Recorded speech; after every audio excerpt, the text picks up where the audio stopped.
and I was sitting cross-legged on the floor in Brookline, Massachusetts, and I looked at the TV and I said, "Don't ever do that." Yeah. If you ever, so because you can really go down in flames. yeah, but Go down in flames refers to engaging in some risky activity where presumably there's some positive merit or glory if you're successful, but if you're unsuccessful, the result is going to be highly negative.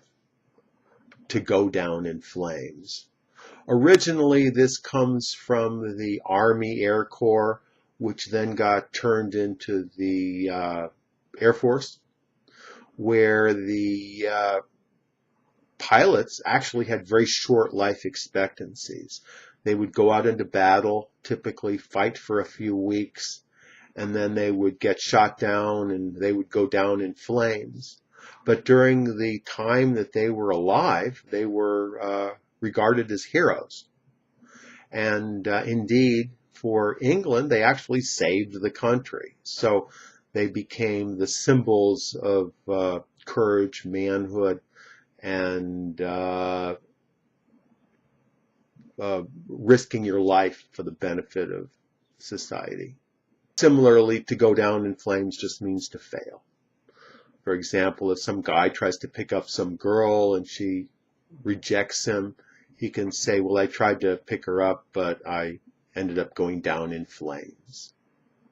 One of Steve Jobs' early computers was the Apple Lisa, which was a very, very expensive computer and ended up going down in flames. But as a result, Apple also developed the Macintosh, which turned out to be a very popular computer. So out of the defeat came victory in the end. Similarly, there's the expression went up in flames, which would be some sort of accomplishment of some type that ended up getting destroyed in some way. So if somebody becomes an executive, let's say, and they're pretty happy with their position, but they don't last for very long, then they would say their position went up in flames. A lot of young people, when they graduate from college, they've got very, very high aspirations.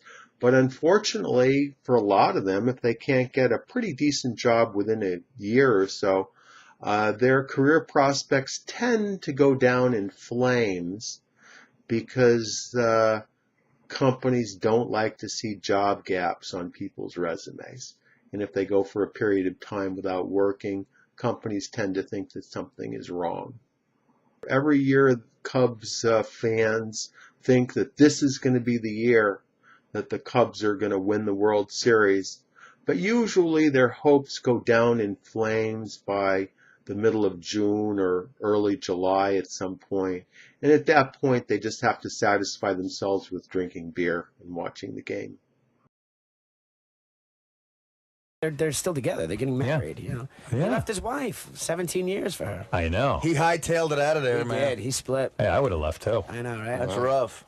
To hightail it refers to running away quickly from a dangerous situation.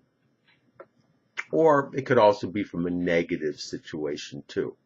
The idea refers to animals lifting their tails up as they run, so that if any other animal is chasing after them, the other animal won't be able to grab onto their tails.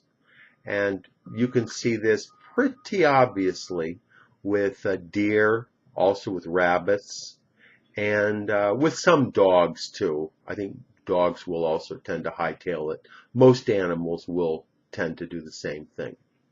So in a similar way, if a person is in a negative situation and they hightail it, it means that they just get out of that situation as soon as they can. There are several different ways you can say it. One of the most common ways is just saying to hightail it, which just means to get out quickly. Or you can say to hightail out of something, whether it's a place or whether it's a situation. I ran into an old enemy on the street the other day, And I couldn't help myself. It was very strange. The first thing that came out of my mouth was an insult. And he looked at me like he was going to beat me up right there. So I just said, "Nice to see ya," and then I hightailed it. The latest earning reports were not very good for our company, and a lot of people expect there to be layoffs pretty soon. So people that have been looking at other opportunities, a lot of them are getting ready to hightail it out of the company. There's been a civil war lately in Ukraine, and then when the soldiers come into town, a lot of people, if they don't lay low, they just hightail it. They get out of there as quickly as they can to try to stay safe. That's all for today. Tom Taylor is an ESL tutor. He teaches English in the United States and outside, all over the world using Skype. He can be reached at his website, which is ESL-fullsteamahead.com. Click on this link and check out his website and email with questions. Thank you, Tom, and I'll talk to you next time. Thank you.